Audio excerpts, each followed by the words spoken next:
The airport was buzzing, families herding children, business travelers glued to phones, the usual flurry of humanity pushing toward their gates. But when Colonel David Carter walked in, the mood shifted, even if no one noticed at first. His polished dress shoes clicked against the tile, every step deliberate, his uniform a mosaic of medals and meaning. This wasn't just another flight. He carried more than orders. He carried a promise. Waiting on the tarmac in a casket draped with the American flag was Private First Class Jason Reynolds, 21. Gone too soon, Carter's mission was simple: bring him home. At the airline counter, he presented his ID and orders with practiced precision.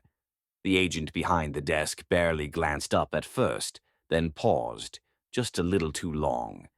She frowned, hesitated, whispered to a coworker. Something wasn't right. "I'm sorry, sir," she said stiffly. "There seems to be an issue with your ticket. You won't be able to board at this time." Carter didn't flinch. "I'm escorting a fallen soldier," he said calmly, tapping the documents again. "Everything is in order." The agent averted her gaze. "I understand, sir, but there's a security protocol. We can't override it." "Security protocol?" Carter echoed. He'd served in war zones, sat across from foreign generals, survived ambushes. But this was different. "What policy?" he asked again, steady but firm. The line behind him began to quiet.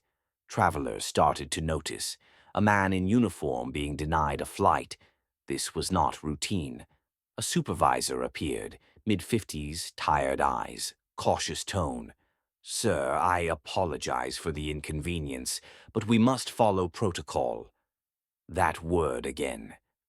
Carter's voice remained calm, but beneath it a fire simmered. "I've flown military escorts before. I know the procedure. There is no policy preventing me from boarding." The supervisor squirmed. "It's nothing personal, sir, just an extra measure." A voice called from the line. "Is this about his clearance?" An older man in a USMC cap stepped forward, a Marine. "Because I've been through airport security more times than I can count, and I've never seen a soldier denied for this." Tension thickened. Phones emerged from pockets. Cameras clicked on. A young woman nearby raised hers and said quietly, "I'm live right now. People need to see this." And suddenly, they did. "This man is escorting a fallen soldier," someone said loudly. "Why is he being denied?" another demanded. The whispers turned to outrage. A crowd formed, and the airline staff began to look around, cornered, nervous. The agent who denied him retreated behind a frosted glass door. Damage control. The Marine folded his arms. "This is a disgrace." A tweet appeared, then another, then a dozen more. They just denied a black U.S. Army colonel a flight while escorting a fallen soldier. This is how we treat our heroes. Let him fly. It spread like wildfire. Within minutes, it was trending. Advocacy groups chimed in. Politicians retweeted. The terminal wasn't just a place for travel anymore. It had become a stage for justice. A suited airline executive arrived, breathless, flanked by the now-vanished supervisor. "Colonel, I sincerely apologize for the miscommunication," he said. "We're working to get you on the next flight." First-class accommodations, of course. Carter didn't move, didn't blink. "Let me ask you something," he said.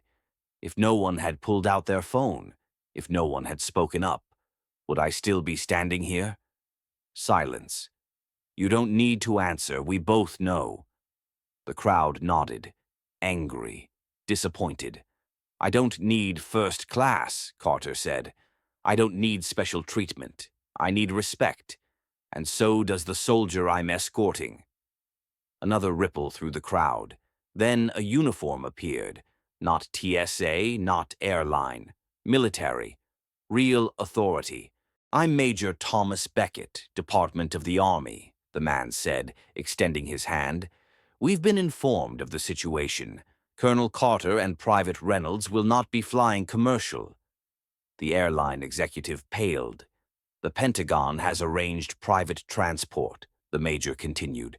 It's waiting on the tarmac. Carter exhaled.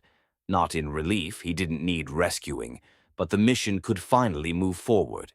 He turned to the Marine. "Appreciate you, brother." "We look out for our own," came the reply. Carter looked once more at the faces in the crowd, the ones who stood up, who spoke out, who saw him. He nodded once, adjusted his uniform, and walked, not to the gate, but towards something bigger. Aftermath. The airline thought it would blow over. It didn't. News outlets ran the story on a loop. Veterans groups demanded accountability. A lawsuit followed. Stock prices dipped. The CEO issued an apology and placed employees on leave. But it was too little, too late.